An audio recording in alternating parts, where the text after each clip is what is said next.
पालकांनो सावधान, तुमच्या शाळकरी मुलांची दप्तरं तुम्ही तपासता का? दप्तरात त्यांच्या काय असतं?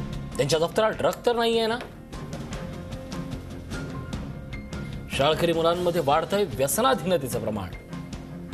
नशेसाठी अंमली पदार्थासह व्हाईटनर, कप सिरप, बाम आणि पेट्रोलचाही होतोय वापर.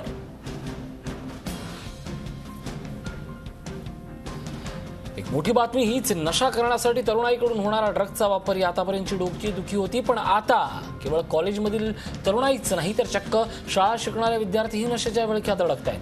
त्यांच्या दप्तरातच वह्या पुस्तकांसोबत आता ड्रग्ज सापडू लागले. पाहूयात एक विशेष रिपोर्ट.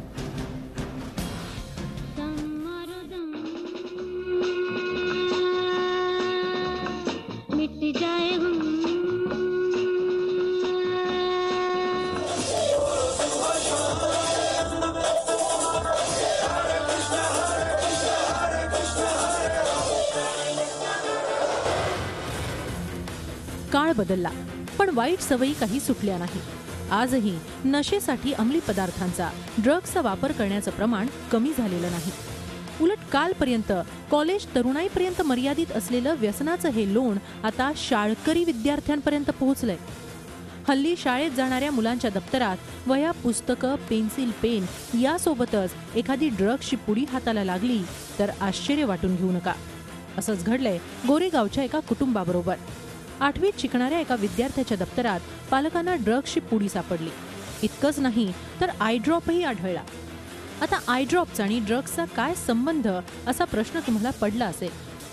गोरेगाव पोलीस स्टेशनला कंप्लेंट प्राप्त आहे की जो मुलगा शाळेत गेलेला होता तो घरी येऊन पाहिला असता त्याच्या घराच्या शाळेच्या बॅगमध्ये एक ड्रग्सची पुडी होती.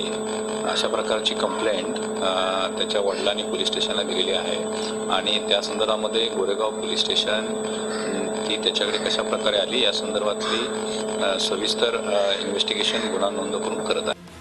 अशा हजारो विद्यार्थ्यांचं बालपण नशेच्या व्यसनामुळे सध्या धोक्यात आहे. आधी व्यसनासाठी गुटखा, दारू, तंबाखू, सिगारेट, गांजा, चरस, ब्राऊन शुगर, कोकीन अशा अंमली पदार्थांचा वापर व्हायचा. आता व्हाईटनर, कफ सिरप, बाम अशा पदार्थांनीही नशा करण्याचे प्रकार वाढले. अनेक जण तर पावाला बाम लावून आणि पेट्रोलमध्ये पाव बुडवून ते खातात. गेल्या काही वर्षात शालेय विद्यार्थ्यांमध्ये नशेचं प्रमाण झपाट्यानं वाढलंय. सरकारी हॉस्पिटल्समध्ये व्यसनमुक्तीसाठी जाणाऱ्या पेशंट्समध्ये अधिकतर कॉलेज तरुण आणि शाळकरी विद्यार्थी आहेत. आजकाल म्हणजे गेल्या काही वर्षांमध्ये 9वी-10वीतले किंवा कॉलेजमधले हे प्रमाण जास्त वाढलं आहे.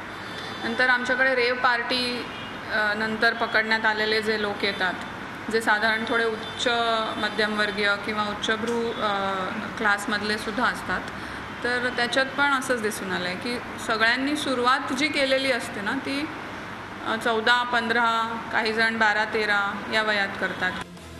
2013 मध्ये लहान मुलांमध्ये केलेल्या सर्व्हेनुसार राज्यात 71.50% मुलांना तंबाखू खाण्याचं व्यसन आहे. 52% मुलांना दारू पिण्याचं व्यसन आहे. कॅनॅबिसचा वापर करणारे 26.50%, अफूचा वापर करणारे 2.20%, हेरोईन सेवन करणारे 3.5%, गुंगीच्या औषधांचं सेवन करणारे 0.70% आणि नशेसाठी इंजेक्शनचा वापर करणारे 23.50% विद्यार्थी आढळले. आपला मुलगा व्यसनांच्या आहारी गेल्याचं समजल्यानंतर पालक चक्रावून जातात. मात्र पालकांनी अजिबात पॅनिक न होता संयमाची भूमिका घेऊन आपल्या मुलाला व्यसनातून बाहेर काढण्यासाठी प्रयत्न करायला हवेत. मुलं आपली आहेत आणि हे जे सर्व काही आपण करतो हे आपल्या मुलांसाठी करतो. याच वेळेला आपली मुलं एक सुजाण नागरिकत्वाकडे जात आहेत हे लक्ष ठेवणं खूप महत्त्वाचं असतं आणि याच्यासाठी वेळ काढणं खूप महत्त्वाचं आहे. कारण याच्यासाठी वेळ नाही काढला तर नंतर रडायची पाळी येते. व्यवस्थितपणे पालकांनी लक्ष ठेवायला पाहिजे, बारकाईने लक्ष ठेवायला पाहिजे आणि असे बदल जेव्हा लक्षात येतील ना तेव्हा ठीक आहे, उद्या सुधारेल, परवा सुधारेल असा विचार न करता पालकांनी त्याच वेळेला प्रोफेशनल ॲडवाईस घेतला पाहिजे. वाईट संगतीतून मुलं व्यसनांच्या आहारी जातात.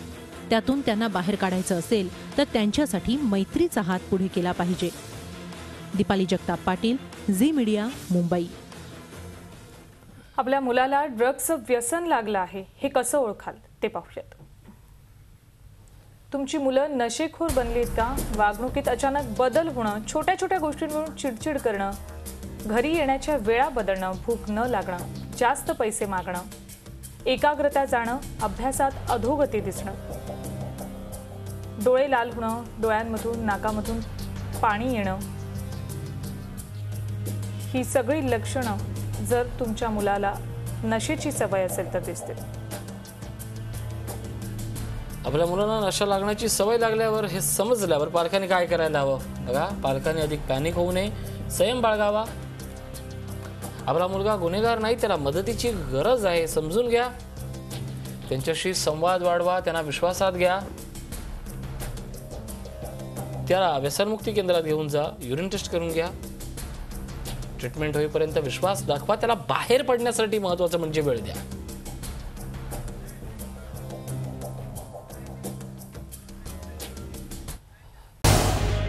झी 24 तास रहा एक पाऊल पुढे.